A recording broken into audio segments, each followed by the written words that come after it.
Parce que vous êtes quand même notre star ultime, Florence. Sans vous, j'ai plus aucune vue sur Internet. Il n'y a plus personne qui me regarde sans vous. Pourquoi vous êtes à Mantes-la-Jolie aujourd'hui? Parce que c'est le terroir des Gilets jaunes. C'est l'ADN des Gilets jaunes, les Gilets jaunes à la périphérie. Et je garde souvenir enchanté du péage de Buffet. Gratuité. Donc je vais intervenir ensuite, pour j'ai rencontré tant que Gilets jaunes lors d'une réunion et pour Attaque 78 Nord et Attaque en général. Je suis donc Momo, il militante est quelque part, intermondialiste. je sais pas, il est quelque Et c'est part vrai là. que Oui, Momo. je suis tout à fait On d'accord va le avec rencontrer. Et l'intervention Momo a vraiment précédente dit de ce Unis qu'il pour le fallait climat, dire. parce que je soutiens aussi Unis pour le climat. Je voulais dire Ensuite, que j'ai cette rencontré manifestation, Romain, j'ai rencontré elle est ce qu'elle est. Le 15 rencontré juin, d'autres. au bout de 7 mois de On dit même mouvement, bien, et c'est la troisième manifestation qui a lieu cette année importante promenez à dans le Mantes-la-Jolie, cortège, puisqu'il y a eu une première pourquoi on manifestation en des dit Gilets jaunes en février, et Comprenez les Gilets jaunes ont participé à la manifestation sortir d'Unis du pour le périph', climat le ça pour un 18 mai jour. dernier. Donc la convergence commence vraiment à du se bien. mettre en place. C'est un La marche travail long, précédente. ce sera un chemin peut-être difficile, mais c'est tout à fait nécessaire. Nos mots d'ordre Oui, on ressent une sensation qui d'isolement. la justice sociale, la justice fiscale et On a l'urgence l'impression climatique d'être là pour sont amuser effectivement tout ce des qui mots se d'ordre prélasse qui en concernent terrasse tout et le monde. ricane quand on passe. Tout en sachant que la question de la justice sociale est très liée avec l'urgence climatique, parce que comme il a été dit tout à l'heure par Unis pour le climat, ce sont les personnes et les populations les plus démunies, les plus pauvres qui subissent déjà les conséquences du changement climatique, par les inondations, par la pollution, par tout un tas d'effets Regardez les délétères poulets, qui font que ça fait plaisir, ce sont poulets eux et pas les riches qui pourront eux, à minimum se protéger, même si tout le monde est concerné. Je voudrais dire aussi que Ils ne ressemblent pas à des crustacés. tout ce qui est dit Complètement en liberté. Ça nous change des Robocop qu'on a à Paris. C'est vraiment mieux. Là, c'est à dimension humaine. Nous sommes aussi ici pour les lycéens. Tu es d'accord, Florence? Pour les lycéens, qu'est-ce que tu en penses, Maria? D'ailleurs, ils étaient pris en position de fusiller, et donc c'est lamentable qu'on puisse infliger ce châtiment à des élèves, parce que ce sont quand même des élèves, mais ce sont aussi encore des enfants, même s'ils sont à la recherche de soi. On ne peut pas non plus, on ne met pas des élèves à genoux, on ne peut pas les traiter de la sorte, parce que c'est inhumain, et ça rappelle l'histoire que nos anciens ont passée et vécue, et c'est atroce de faire subir ça à une jeune population qui est d'autant plus populaire. C'est-à-dire qu'on va faire ça dans les banlieues, mais on ne va pas faire ça dans le 8e ou dans le 16e arrondissement, par exemple. Donc c'est dégoûtant, déplacé et cruellement injuste. Cruellement injuste. Il faut savoir qu'il y a un manque de postes chez les enseignants, mais pas que. Il y a aussi du personnel. C'est-à-dire que dans le premier cycle, il y a aussi les ATSEM et les AVS. Il faut savoir que les ATSEM s'occupent de tous les enfants, qu'ils soient handicapés ou pas. De toute façon, on s'en occupe au même titre que n'importe quel enfant. Donc il n'y a aucune prise en charge particulière. Prise en charge, et surtout, ce personnel-là considère tous les enfants à part égale. C'est-à-dire qu'il n'y aura aucune différence entre un enfant porteur de handicap ou handicapé et un enfant de la haute société, parce que ce n'est pas dans notre esprit de travail et de fonctionner. Mais il faut savoir que toutes les collectivités ne possèdent pas une ATSEM par classe. Il faut savoir aussi que toutes les ATSEM n'ont pas le même fonctionnement dans les collectivités, ce qui peut créer des énormes inégalités au sein des écoles. Ça, il faut le savoir, parce que quand vous avez 32 enfants en classe pour 20 mètres carrés, ben, c'est très difficile à survivre et à supporter, surtout parce que c'est très dur. Ce sont des classes qui ont été faites dans les années 60, ce qui veut dire qu'à la base, il n'y avait pas plus de 15 enfants dans l'école. Il y avait une vraie instruction, un vrai enseignement. Depuis des années, on nous retire du programme le savoir et l'intelligence pour abrutir nos enfants, pour les faire devenir esclaves, pour leur devenir en tant que citoyens. Ça ne leur permet pas non plus de trouver un bon travail, leur permettant de vivre dignement. Aujourd'hui, on ne vit pas, on survit. Et c'est atroce, il y a trop d'injustice sociale, il y a trop de guerres commanditées par la haute société, mais qui se délectent de cette misère. D'ailleurs, vous pouvez le voir aussi à la télé, quand on vous montre des guerres sur la Syrie ou ailleurs, on vous montre un char qui est pris au loin, mais on ne vous montre pas la cruauté de la guerre qu'elle peut... Sans compter que c'est la France qui vend les armes. Oui, et sans compter que la France, elle est en première ligne dans la vente des armes.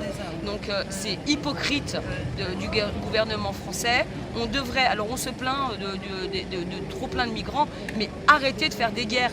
Putain, mais arrêtez, et arrêtez alors dans ces cas-là d'aller à la messe le dimanche pour vous donner bonne conscience. Arrêtez parce que vous êtes des hypocrites. Parce que le vrai chrétien, le vrai catholique, le vrai juif, il ne tue pas. Il ne tue pas. Il faut savoir aussi que maintenant sur cette terre, il n'y a aucun gouvernement qui gouverne son propre pays. Il y a juste 3 banques qui gèrent l'entièreté de la planète, le monde. Et alors, il faut tout ce qui est les céréales, les matières premières, le riz, le blé, ils ne sont pas cotés en bourse maintenant, c'est quand même scandaleux. On en fait la même chose avec les humains, tout simplement.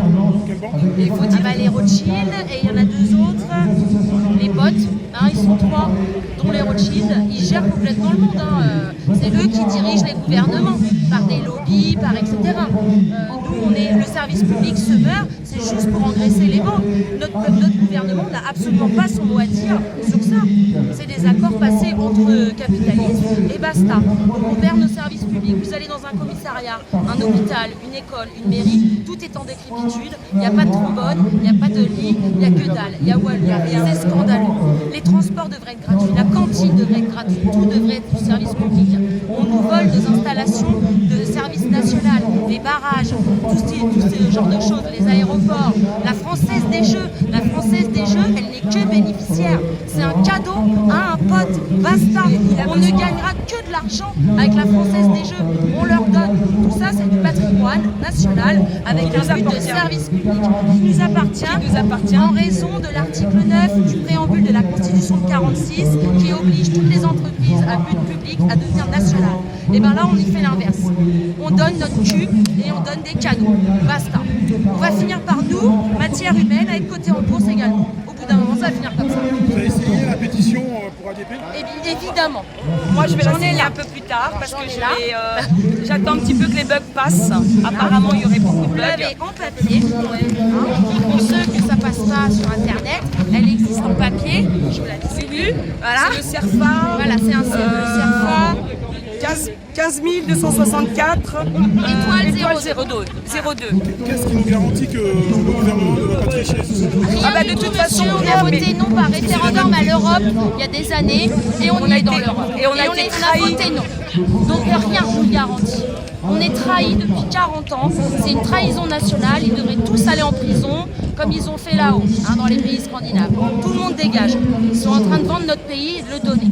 Évidemment, on fait des référendums, on l'a dans le Il faut expliquer aussi pourquoi ils donnent tout ça, parce que Macron, avec Merkel, étant donné que Macron il a besoin d'énormément d'argent pour faire sa gouvernance, pour ces 2 pays-là, puisqu'ils veulent mener à eux 2 l'Europe et faire un État dans l'Europe.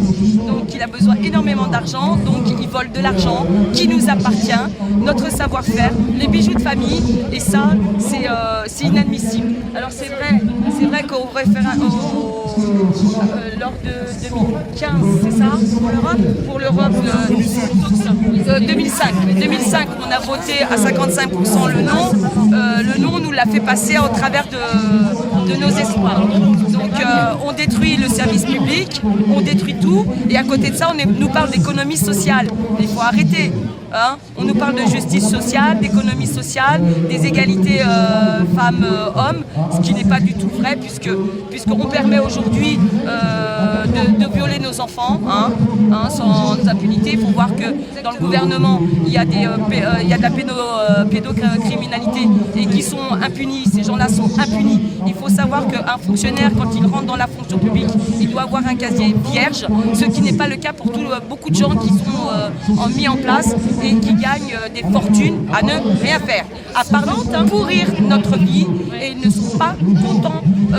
Et ils se vendent publiquement de la pédocriminalité dont ils font le tout, c'est incroyable. Et ils sont impunis. Qu'est-ce que vous pensez de la suite du mouvement? Parce qu'a priori, on a l'impression qu'il y a beaucoup moins de monde. Qu'est-ce que vous pensez? Mais non, mais on s'en fout du moins de monde. C'est le nombre qui fait une manifestation, c'est la détermination et les revendications qui font une manifestation. Parce que vous pouvez être 10 et faire un boucan d'enfer, et vous pouvez être 200 000 et faire aussi un boucan d'enfer. Qu'est-ce qui va faire pencher la bascule alors? Il faut savoir aussi qu'il y a quand même des groupes hors manifestation qui travaillent sur les assemblées, qui travaillent sur la Constitution, sur des plaintes argumentées par des avocats, etc. Il y a du travail administratif qui se fait derrière. C'est pas que la rue, il y a aussi des actions sociales comme les levées de barrages de parking d'hôpitaux, etc. C'est pas, les gilets jaunes ne sont pas cantonnés juste ici. En fait, je pose ces questions parce que moi, je travaille dans une grosse boîte. Et je côtoie des gens qui gagnent beaucoup d'argent, énormément d'argent, et ces gens-là ne se sentent pas forcément concernés. Qu'est-ce qui va faire que la classe moyenne rejoigne le mouvement et qu'il y a la vraie bascule, en fait? Parce qu'aujourd'hui, c'est eux, en fait, les nombres. Ces gens-là qui gagnent beaucoup d'argent, voilà. Ils payent quand même des cotisations. Moi, ça m'ennuierait de payer des cotisations et voir que mes cotisations sont détournées. Parce que ce n'est pas pour rien que les cotisations, elles sont là pour la masse salariale, pour que le pays tourne. C'est ça l'économie sociale, c'est pour que le pays tourne et que nos fonds ne soient pas détournés à des fins privées. Et il faut savoir aussi que sur le numérique, par exemple, on va mettre de plus en plus de gens dans la précarité parce que tout le monde ne possède pas le numérique. Y a des mémés, je suis désolée, c'est pas leur génération. Il y a des parents, c'est pas leur génération. Et ils en veulent pas. Ils veulent pas d'internet chez eux. Et je comprends pourquoi. Et c'est aussi légitime. Donc il faut arrêter avec ça. Remettons l'humain. Remettons l'humain à sa place. Quand vous voyez que des gens qui sont, comme le disait Florence, qui sont expulsés, il n'y a rien. J'ai vu dans les banlieues des appartements libres. On devrait pouvoir et on devrait reloger ces gens-là. Il faut savoir que quand une famille est expulsée et qu'on les envoie de ville en ville, il faut dire que les enfants qui sont scolarisés dans la ville ou l'école qui les a pris en charge, il faut savoir que la cantine, elle est payée de plein pot. Et il faut savoir que les gamins, ils font tout le trajet pour se rendre à l'école. Non mais c'est débile quoi, il faut arrêter. Il faut redonner la force à la France, c'est-à-dire aux citoyens, aux travailleurs et aussi aux plus démunis. Parce qu'aujourd'hui on est là, demain on peut tout perdre. On peut tout perdre et il suffit de rien. Vous pouvez être atteint d'une grave maladie et être hospitalisé pendant des mois et des mois et tout perdre. Tout perdre. Il n'y a plus d'argent qui rentre dans le foyer, dans votre banque, vous pouvez tout perdre. Donc, voilà, on en a marre d'être pris pour des imbéciles, on en a marre de payer, de ne pas être reconnu et de payer sans cesse des gens qui en ont plein les fouilles. Ils en ont plein les fouilles. Et après, ils vont aller faire la bonne âme auprès des institutions. Je parle de l'Assemblée nationale et du Sénat. Vous êtes honteux et vous irez laver vos péchés à la messe du dimanche à partir de 10h. Vous êtes honteux et hypocrite. Voilà tout ce que j'ai à vous dire. Bravo Maria. Très bien, bravo Maria. Ave Maria. Merci.